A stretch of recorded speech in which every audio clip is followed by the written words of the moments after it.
है guys, welcome to our YouTube channel study with Giri sisters.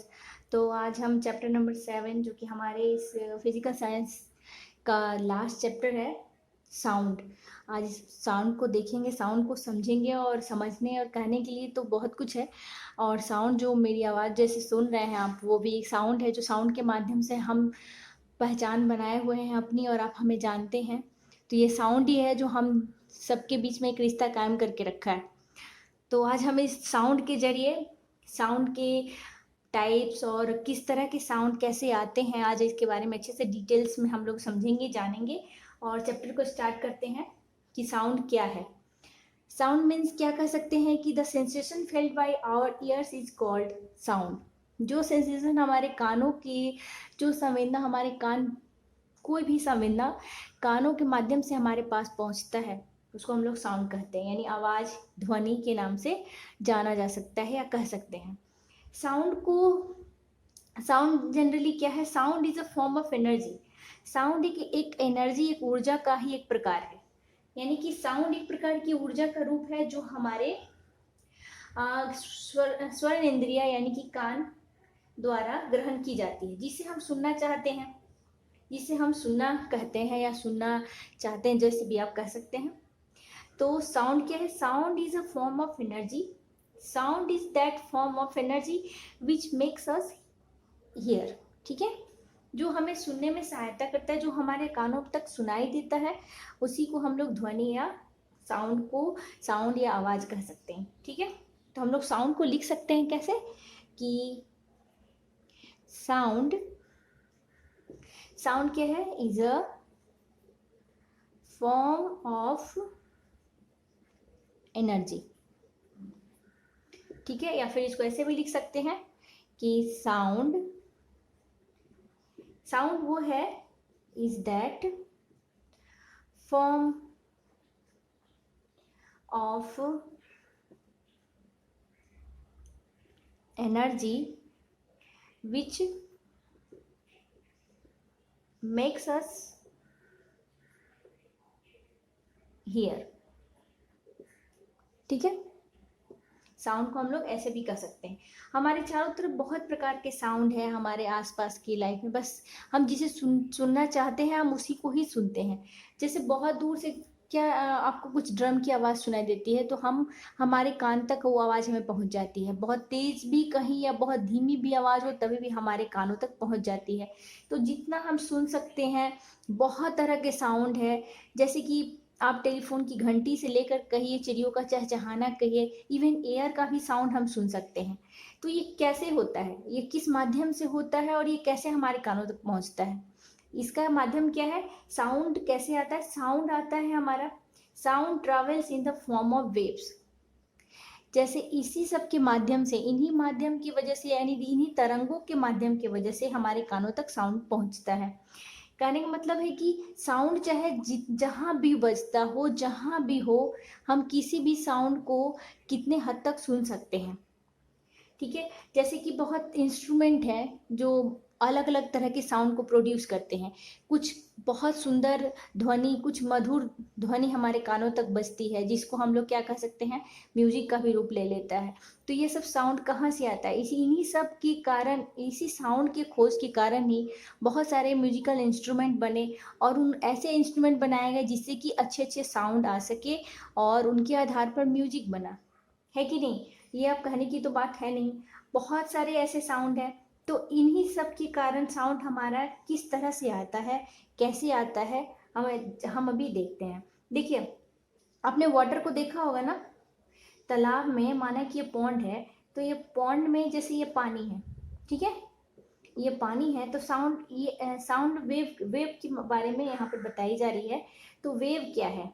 देखिए, जब पानी पानी पर आप स्थिर पानी में आप एक छोटा सा कंकड़ डालेंगे, तो आपको क्या लगेगा कि ये पानी ऐसे ऐसे ऐसे, मीन्स ऐसे ऐसे ऐसे ऐसे ट्रैवल कर रहा है। यहाँ आपने पत्थर डाला और ये क्या हुआ, ऐसे ऐसे करके किनारे तक पहुंच गया, फिर इंड होता गया, फिर इंड होता गया, ये ऐसे ऐसे करते ऐसे ऐसे चलता है। तो ये क्या है? ये तरंगे हैं, मीन्स वेव है।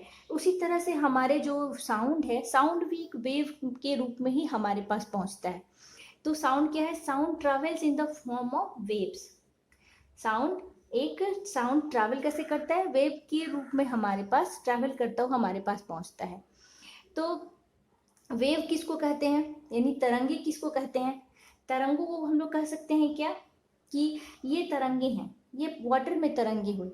लेकिन जब हम कुछ बातें कहते हैं, कुछ आवाज़ जा रही है, तो आवाज़ आपके पास कैसे पहुंच रही है, आवाज़ इस तरह से पहुंच रही है कि कहने का मतलब है कि जैसे मैंने अभी यहाँ से आपको बोला, तो यहाँ जो है, यहाँ आवाज़ आई, ठीक है, ये एयर की बात कही जा रही है। तो एयर में जैसे ही आवाज आई, ये क्या हुआ कि sound is the form of energy, एक प्रकार की ऊर्जा है। तो ये क्या किया, एयर में जितने पार्टिकल है ये इसको वाइब्रेट करना शुरू किया, यहाँ ये इसको पुश किया, ये क्या किया कि इसको पुश किया, यहाँ वाइब्रेट होकर इसको पुश किया। ये खुद ट्रैवल नहीं कर रहा है, ये बस वहाँ के पार्टिकल को पुश कर दे रहा है।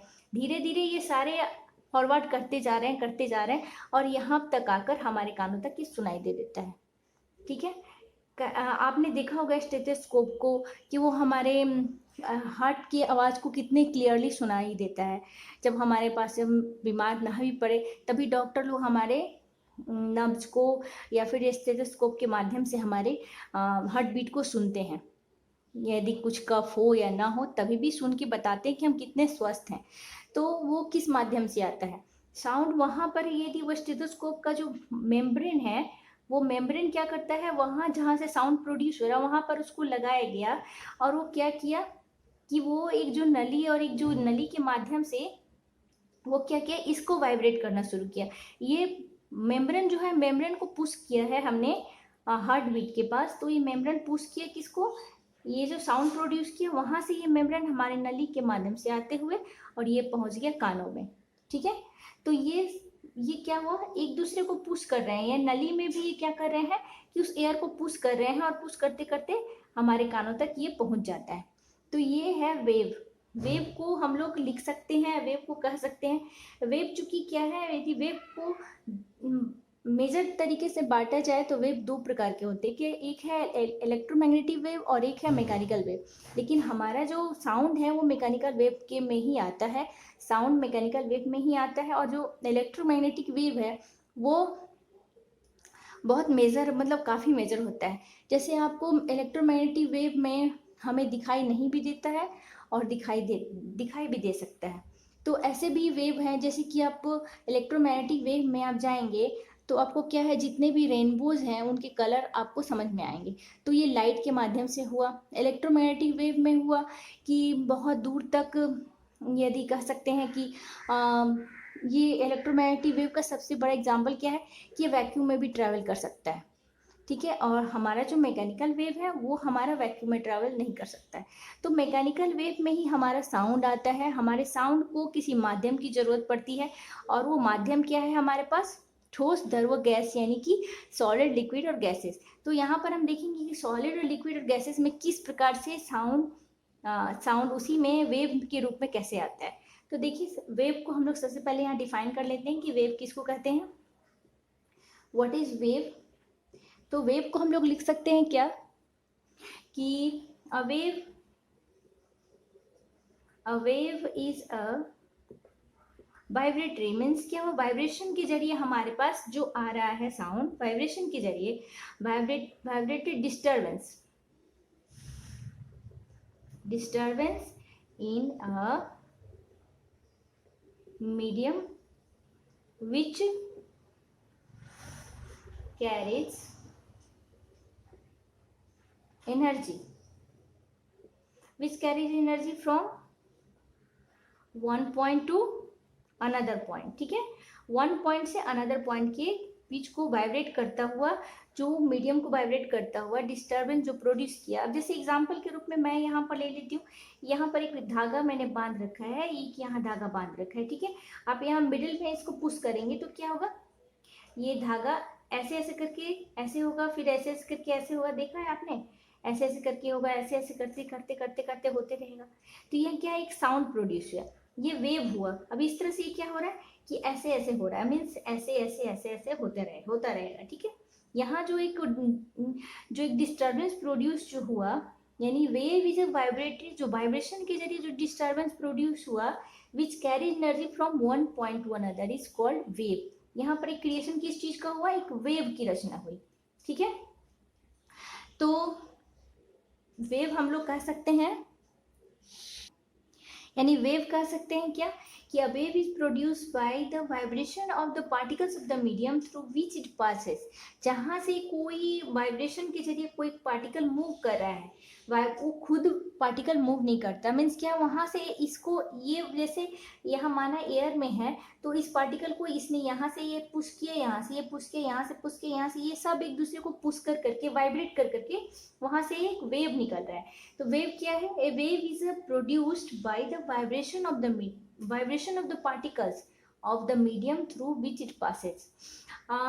When wave passes through a medium, जब वेव मीडियम में पास करता है तो क्या होता है? The medium itself does not move. Medium खुद मूव नहीं करता, मीडियम यानी कि जो माध्यम है, जो जिससे जहाँ से साउंड आ रहा है वो खुद मूव नहीं करता है। क्या मूव करता है? along the direction of the wave, only the particles of the medium vibrate about their fixed position. fixed position से जो particles है वो मूव करते हैं। जैसे कि हम एग्जाम्पल के तौर पे आप ले सकते हैं कि when a sound wave produced by a ringing bell come us to through air, air के जरिए आ रहा है एक रिंगिंग बेल का आवाज, ठीक है, तो there is no actual movement of the air from the bell to our ears. क्या है कि वहां पर एक्चुअल मूवमेंट नहीं हो रहा है एयर का, जो हमारे कानों तक जो बेल की आवाज जो सुनाई दे रही है। Only the sound energy travels, जो साउंड जो एनर्जी है, जो फॉर्म ऑफ एनर्जी है साउंड का, वो क्या कर रहा है? Travels through the vibration of the air molecules. Air molecules में वाइब्रेशन क्रिएट करके वो हमारे पास पहुंच रहा है। Similarly when a water waves passes over surface of water in a pond, जैसे सिमिलरली हम लोग क्या कर रहे हैं कि यहाँ पर करिए, आप मान लीजिए कि यहाँ वाटर को हमने वेव दिया, ठीक है, तो यहाँ क्या हो रहा है कि वेव केवल ऊपरी सतह जो मूव कर रहा है, ऊपरी सतह एक दूसरे को लोग पुश करके वेव क्रिएशन कर रहे हैं, ठीक है। यहाँ पर पूरा वाटर सरफेस ही ऐसा हमें दिखाई देगा, नीचे का जो वाटर है वो नहीं मूव करेगा, ठीक है। तो similarly when a water passes over the surface of water in a pond, it does not drive water to one side to the pond only। सिर्फ एक साइड का ही, ऐसा नहीं कि सरफेस का ही पानी जो है वो मूव करता हुआ हमें समझ में आता है। Only the water molecules vibrate, तो सिर्फ क्या होगा कि वाटर मॉलिक्यूल्स वाइब्रेट करते हैं और एक दूसरे को पुश करते हैं, और up and down up and down up and down हमें दिखाई देता है about their fix position. Fix position से क्या अप एंड डाउन दिखाई देता है। तो इस तरह से वेव जो होता है वो जनरली टू टाइप्स के होते हैं, लॉन्गिट्यूडनल वेव्स और ट्रांसफर वेव्स, ठीक है। लॉन्गिट्यूडनल वेव्स और ट्रांसफर वेव्स किसको कहते हैं? जैसे देखिए, तो वेव में जो फर्स्ट है वो लॉन्गिट्यूडनल वेव है और सेकेंड है ट्रांसफर वेव्स। लॉन्गिट्यूडनल वेव्स को हिंदी में हम लोग कहते हैं अनुदैर्घ्य तरंग, और साउंड वेव जो क्या है वो जनरली लॉन्गिट्यूडनल वेव ही होता है। तो लॉन्गिट्यूडनल वेव किसको कहा जाता है कि a wave in which the particles of the medium vibrate back and fourth in the form of same direction. Back and fourth की डायरेक्शन में जब कोई वेव वहाँ वेव का पार्टिकल्स हमें मूव करता हुआ दिखे तो उसको हम लोग क्या कहेंगे? लॉन्गिट्यूडनल वेव्स कहेंगे। इन द सेम डायरेक्शन में in which the wave is moving is called longitudinal wave. यानी कि कह सकते हैं कि जिस तरंग में कंपित कणों का कंपन तरंग मीन्स वाइब्रेशन की गति की ही दिशा में होती है, गति की ही दिशा में होती है, वैसी तरंग को क्या कहते हैं? लॉन्गिट्यूडनल वेव्स कहलाती है। हवा में ध्वनि का गमन या संचरण इसी के कारण होता है, यानी लॉन्गिट्यूडनल वेव के कारण ही होता है। हवा में क्या है? एयर में जितना भी साउंड प्रोड्यूस हो रहा है वो लॉन्गिट्यूडनल वेव्स के कारण ही होता है। तो हम लोग लिख सकते हैं इसको। देखिए, आप मान लीजिए कि यहाँ पर कि एक एग्जांपल ले सकते हैं कि longitudinal wave has been illustrated. इसको हम लोग कह सकते हैं क्या कि देखिए, माना कि यहाँ पर हम जैसे यहाँ पर दो पॉइंट है ए और बी है, और यहाँ पर हमने साउंड प्रोड्यूस किया, तो ये लॉन्गिट्यूडनल वेव से जा रहा है, तो इसका जो साउंड का प्रोपोगेशन होगा, यानी ध्वनि का जो गमन होगा वो ए बी करके होगा।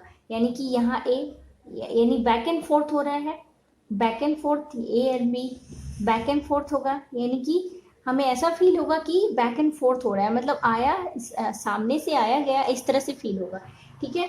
तो ये है हमारा कि ये लॉन्गिट्यूडनल वेव्स ऐसे ही होता है। जैसे स्प्रिंग को आपने देखा है, तो स्प्रिंग को आप किसी एक ऐसे चीज से अटैच कर लीजिए, अच्छा, और यहाँ पर आपने स्प्रिंग लिया, स्प्रिंग कैसे होता है? ऐसे ऐसे ऐसे ऐसे होता है, तो इसको हमने क्या किया, इसको हमने खींचा, जनरली इसको खींचा और खींच के फिर क्या किया, इसको छोड़ दिया। तो इसके जो बाद जो ये जो तरंगे जो उत्पन्न हुई हैं वो ऐसे होंगी,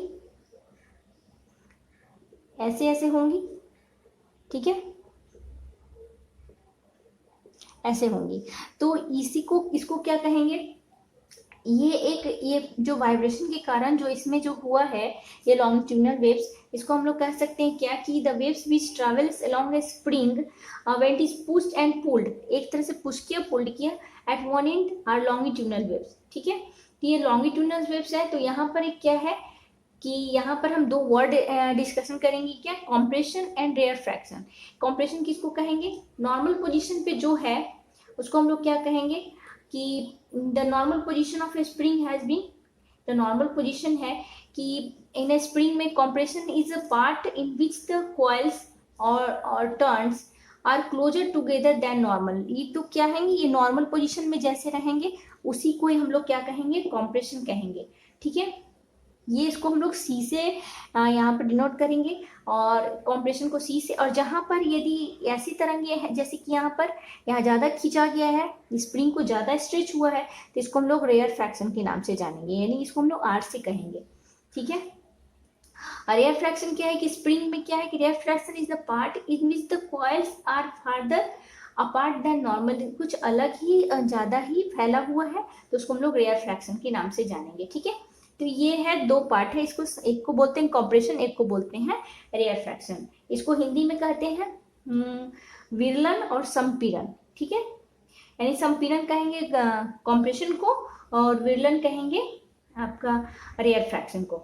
इसके कारण ही ये लॉन्गिट्यूडिनल वेव्स का एग्जाम्पल है। ये किस में होता है, स्प्रिंग में होता है, ठीक है।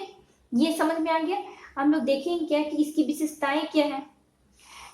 जो लॉन्गिट्यूडिनल वेव्स की विशेषताएं हैं क्या कि ये एक डिस्टरबेंस के कारण होती है और माध्यम के कणों में बार बार होने वाली जो फ्रीक्वेंसी गति कारण ही होती है। यानी जिन माध्यम में तरंगे संचरित होती हैं उस माध्यम के कण क्या होते हैं, स्थायी रूप से स्थानांतरित नहीं होते हैं, यानी कि जो पार्टिकल्स हैं वो मूव नहीं करते, एक्चुअल मूवमेंट नहीं करते हैं, ये जो इसके पार्टिकल्स मूव करते हैं। यानी कि मान लीजिए ये जो मीडियम है वो मूव नहीं कर रहा है, इनके एयर के पार्टिकल्स मूव कर रहे हैं, ठीक है। और ये ऊपर नीचे दाएं बाएं होते रहते हैं, ठीक है। इनका क्या है कि ये सिर्फ माध्यम में ही होता है जिसमें इलास्टिसिटी और इनर्शिया दोनों का गुण मौजूद हो। यानी कहने का मतलब है कि साउंड वेव लॉन्गिट्यूडिनल वेव्स है और ये इनको माध्यम की जरूरत पड़ती है, सुनने में ये साउंड नहीं प्रोड्यूस होता है। जैसे कि एग्जाम्पल के तौर पे आपने देखा है बेल जार का आपके बुक में है। बेल जार को इस तरह से बनाया गया है कि पहले उसमें साउंड प्रोड्यूस, पहले उसमें एयर को रखते हैं हम लोग, तो उसमें क्या होता है, जैसे कि यहाँ पर देखिए आपकी बुक में है, ये देखिए बेल जार है। तो यहाँ पर क्या किया जा रहा है, यहाँ पर जैसे ये बेल जार की विद्युत घंटी दिखाई दे रही है, तो पहले इसमें एयर को हम लोग भरते हैं और उसके बाद घंटी बजाते हैं। घंटी इसमें से देखते हैं कि घंटी की आवाज़ आ रही है। धीरे धीरे जब हम लोग एयर निकाल लेते हैं तो क्या होता है, धीरे धीरे एयर निकालने के बाद क्या होता है कि घंटी से आवाज़ बहुत धीमे हो जाती है और कुछ देर के बाद जब पूरी तरह से एयर निकल जाता है तो वो घंटी की आवाज़ नहीं सुनाई देती है, क्योंकि बेल बज रहा है पर हमें सुनाई नहीं दे रही है। तो ये क्या है, यानी कि लॉन्गिट्यूडिनल वेव्स को जो साउंड्स के जरिए हमारे कानों तक पहुंच रहा है उसको माध्यम की जरूरत पड़ती है। यानी एयर जो माध्यम था हमारे पास आने के लिए, वो नहीं होने से हमें सुनाई नहीं देगा, ठीक है। क्लियर हुआ। तो कॉम्प्रेशन को हम लोग ऐसे कह सकते हैं कि compression is that part of a longitudinal waves in which the particles of the medium are closer to one another, एक दूसरे से काफी क्लोज होते हैं। कॉम्प्रेशन क्या है कि compression is a part of longitudinal waves का एक ऐसा पार्ट है जिसमें क्या है कि जो उनके जो पार्टिकल्स होते हैं लॉन्गिट्यूडिनल वेव्स में वो एक दूसरे से काफी क्लोजर होते हैं, एक दूसरे से काफी क्लोज में रहते हैं। और रेयर फ्रैक्शन में क्या होता है कि ये एक दूसरे से काफी दूर दूर में रहते हैं, ठीक है। तो rarefaction is that part of a longitudinal waves in which the particles of the medium are further apart than normal. Normal से क्या होते हैं कि ये काफी दूर दूर में होते हैं, ठीक है। ये दोनों समझ में आया। नेक्स्ट है हमारे पास क्या कि वेव्स, मैंने बताया कि वेव्स दो प्रकार के होते हैं, एक लॉन्गिट्यूडिनल वेव्स होता है जो कि साउंड हमारा क्या है लॉन्गिट्यूडिनल वेव्स ही होता है, ठीक है। और हमारा दूसरा है क्या है ट्रांसफर वेव्स होता है। तो ट्रांसफर वेव्स किसको कहते हैं कि अनदर टाइप वेव्स जिसको ट्रांसफर वेव्स कहा जाता है, a wave in which the particles of the medium vibrate up and down होता है। अप एंड डाउन होता है, ये क्या हो रहा है, बैक एंड फोर्थ हो रहा था।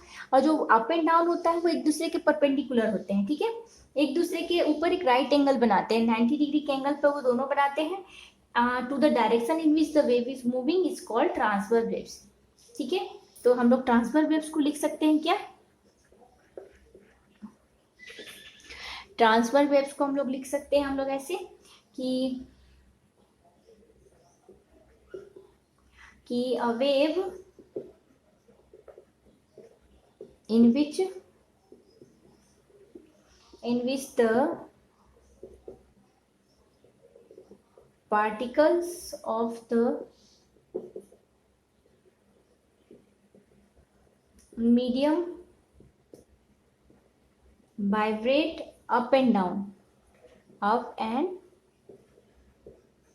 down at right angle to the direction in which wave is moving, ठीक है। एक वेव एक ऐसा तरंग जिसके कारण क्या है, जो वो मीडियम पार्टिकल्स जो होता है उस मीडियम के क्या है कि वो वाइब्रेट करता है अप एंड डाउन में, और एक दूसरे पर वो लोग राइट एंगल की स्थिति में रहते हैं। उसी जिस दिशा में वेव मूव कर रहा है उसी को ही हम लोग ट्रांसफर वेव्स के नाम से जाना जाता है। इसको हम लोग क्या कह सकते हैं, अनुप्रस्थ तरंग, हिंदी में इसको कह सकते हैं अनुप्रस्थ तरंग। जैसे कि देखिए यहाँ पर कोई एक पॉइंट है, मान लिया कि हमने एक पी पॉइंट पे यहाँ पर हमने एक साउंड को प्रोड्यूस किया, ये क्यू की दिशा में जा रहा है, तो क्या हो रहा है, ये डायरेक्शन ऑफ वेव है ये, ठीक है। अब ये ऐसे हुआ, ये हुआ ऐसे ऐसे, ठीक है।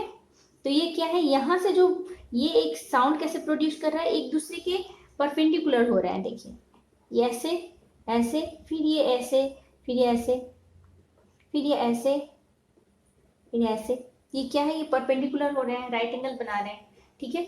तो ये क्या है, ये ऐसे ऐसे साउंड प्रोड्यूस कर रहे हैं, इसको हम लोग अनुप्रस्थ तरंग के नाम से जाना जाता है, ठीक है। तो जो साउंड वेव जो है, जैसे साउंड वेव, जैसे अभी मैंने बताया आपको कि लॉन्गिट्यूडनल वेव्स है वो एयर में ट्रैवल कर सकता है, लेकिन ये जो ट्रांसफर वेव्स है वो एयर में ट्रैवल नहीं करते हैं, ये सिर्फ सॉलिड और लिक्विड में ही हो सकते हैं। तो transfer waves can be produced only in solids and liquids में, बट नॉट इन गैसेस में, ठीक है। जैसे वाटर में क्या होता है, वाटर में जैसे रिपल जो होता है वाटर में, ऐसे ऐसे जो रिपल हो रहा है वो किसके कारण हो रहा है, वो ट्रांसफर वेव्स के कारण ही हो रहा है, ठीक है। तो ट्रांसफर वेव्स में हम लोग इसको ऐसे देख सकते हैं क्या, कि transfer waves travel in a horizontal in a medium at the particle of the medium vibrate up and down in the vertical direction, एक दूसरे के वर्टिकली रहते हैं। तो when the vibrating particles move upward above the line of the zero disturbance, they form an elevation produce करती है, एक हम प्रोड्यूस करती है, एक हम प्रोड्यूस कर रहे हैं ना एक दूसरे से, ये हम प्रोड्यूस कर रहे हैं ना।